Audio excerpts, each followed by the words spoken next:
From the earliest days of Dungeons and Dragons, people have been mixing fantasy and sci-fi, and I want to talk about it today on Greyhawk Grogna.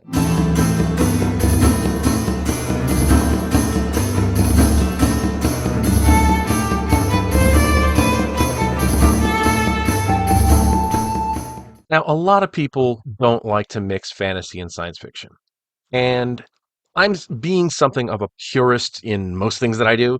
I understand that, but not when it comes to this. The mixing of science fiction and fantasy goes back not only to the earliest days of Dungeons and Dragons, but it also goes into a lot of the precursor books that are in Appendix N, the famous Appendix N of the Dungeon Master's Guide. Just look at The Dying Earth by Vance. That is the archetypical mixing of sci-fi and fantasy because you have this dying world and this ancient technological society that's devolved into magic. That was the basis, the implied basis for the world of Greyhawk.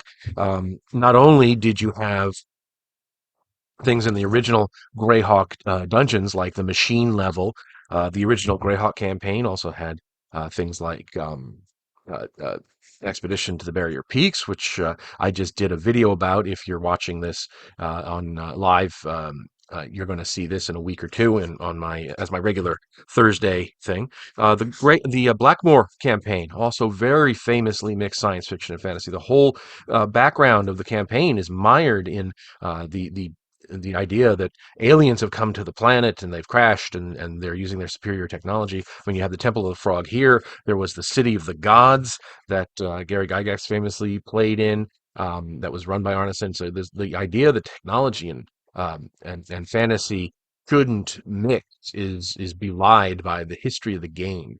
I mean, I've included it in a lot of my dungeons. You'll see bits and pieces of it in my Castle of Mad Archmage.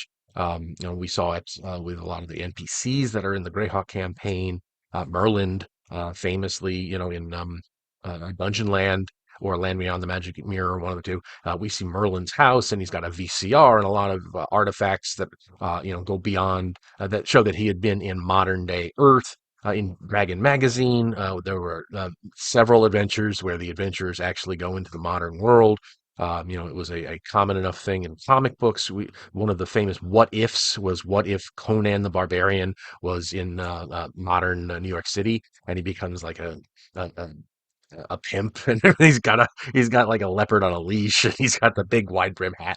It's hilarious, but it also shows that the idea that you can mix fantasy and science fiction is by no means a new one. It goes back to the earliest days of our hobby, and even far before that. H.P. Lovecraft, a lot of his stuff wasn't just horror. It wasn't just fantasy, with the gods and everything. Is a very, very much of a science fiction. I would argue it's even more science fiction than fantasy or horror in a lot of ways. Some of the stories that he wrote are just straight out sci-fi. The Mountains of Madness, right there. That is a perfect example.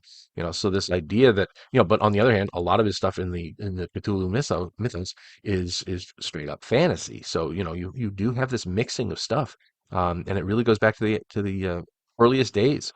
Now, in terms of using it effectively in a campaign in a modern D&D game.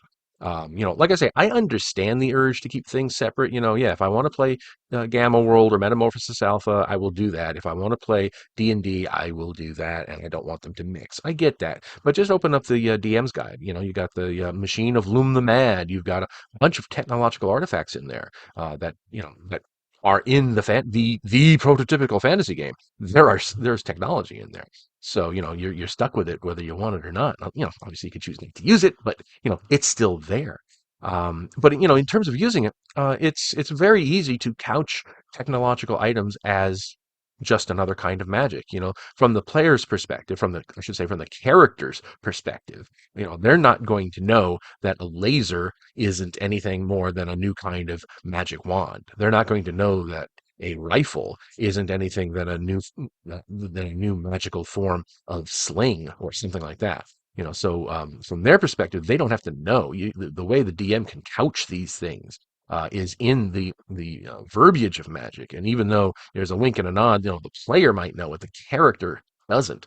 So you can maintain that kind of illusion that everything is still fantastical and magical and so forth. There's also another great thing that I love in the back of the manual of the planes. There's this idea that if as you go to parallel worlds and parallel dimensions, things there's a spectrum. On one end of the spectrum, everything is magical. On the other end of the spectrum, everything is technological. And I love that you as you go from world to world, that changes. So over here, you could have like level 10 spells, and over here, gunpowder works. That kind of thing. I love that.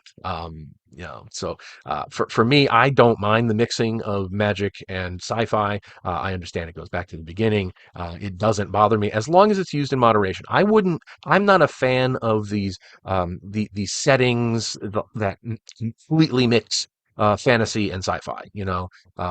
These things where elves are walking around in the modern world, and they use magic wands and machine guns, and I don't like. I don't like the 50-50 mixing. But I do like if you have one and then you introduce just a smidgen of the other. Whether it goes, whether you're in a sci-fi thing and something magical happens, or if you're in a fantasy thing and some technology, you stumble across it. I don't mind, but it's that 50-50 shadow dark kind of thing that shadow run thing that I'm not a fan of. So that's a different thing, but that I'm talking about. I'm talking about you have one or the other, and a little bit of the other, and a little bit comes in from the other side. So anyway, please let me know your thoughts, and also don't forget to check out Eric Tenkar and Joe the Lawyer. They're also doing videos on this subject on their channels and my channel, and you're going to see my stuff on their channels. So like and subscribe to all three of us, and hope you're having a wonderful, wonderful day. Let me know in the comments what you think about all this. Do you mix your sci-fi with fantasy? Do you like to keep it pure one way or the other? Or tell me in the comments. I'd love to hear from you. Hope you're all having a great day, and stay safe from Pinkertons, whether or not they're using guns or magic wands. Thanks for watching today's video. Please remember to hit the like button and subscribe to the channel. Below you'll find links to my Patreon, which helps make these videos possible. You'll also find the web store where you can buy my books, and my blog where you'll find all sorts of free downloads and other articles. Thanks, and have a great day.